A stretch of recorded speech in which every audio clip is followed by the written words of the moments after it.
Hi, one of the many questions that I get asked on a regular basis is how I go about putting my drawings together, particularly for street scenes and getting things right, such as the line of people's heads. So in this speeded up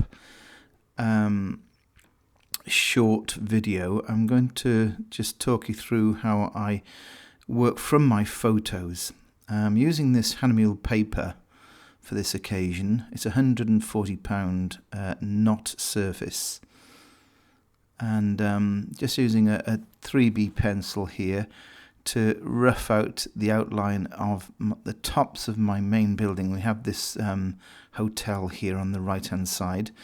This incidentally is the city of Cardiff in South Wales, UK, and I've just, as you can see, placing in I'm using this figure. The reason why I put this figure in so early is because it allows me to use this as a benchmark.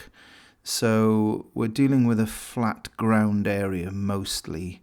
So I'm looking across the road, comparing the head height of my figure here to the horizontal lines that we can see across the road in the ground level and doorway of that hotel. So because it's flat ground, it means that once I've put one of these figures in at this height, then all head heights will be the same. So I'm just traveling back here. That's how once one shape has been made and placed, and sometimes the initial placement is a bit of a guess. I do use the grid. I use the rule of thirds, 2 vertical lines equi-spaced and 2 horizontal lines. Incidentally, do please subscribe to my channel if you're finding these videos useful, and don't forget to hit the bell icon for early notifications, and you'll get a notification as and when my video is uploaded. So I'm looking across the road now, and I'm getting there's a wall on the left hand side here, and it is very close to vertical, and it is again, it's something that I'm guided this by this wall, the horizontal of this wall, again by the head height of the figure. So the placing of the figure is very, very important. All of the figures, and I'll show you in a moment, will share the same head height. I'm just pointing to the point that bottom right there. There's a bit of red pavement. This painting, incidentally, eventually becomes a street snow scene, where I've turned it into a snow scene. That will come in the next video or two, so have a look out for that. Keep an eye out for those short videos. So my that I'm just putting in some perspective lines. That's my vanishing point there that I'm pointing to.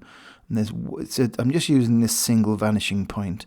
Notice how the vanishing point sits on the same horizontal line as the head of the figure, as the eye line always sits on the horizon line, the vanishing point always sits on the horizon line. So I've put 2 more figures in, 3 more figures in here, and they all share the same head height. The scale changes, of course, when you want to convey figures further away, but the head stays on the same line. It's just the scale of the body and the legs that diminish. So if you were to compare where the feet of my nearest figure goes into the ground, you can see that the figures a bit further away are actually a lot higher. So I hope you found that bit of drawing idea useful. This will be the eventual finished painting. So please bear that in mind. It's how we need to place and think about the lay of the ground, the horizontals, and how they relate to the head height, and otherwise things go askew and look a bit odd. Do stick with me for the future short videos. I look forward to seeing you at the next one.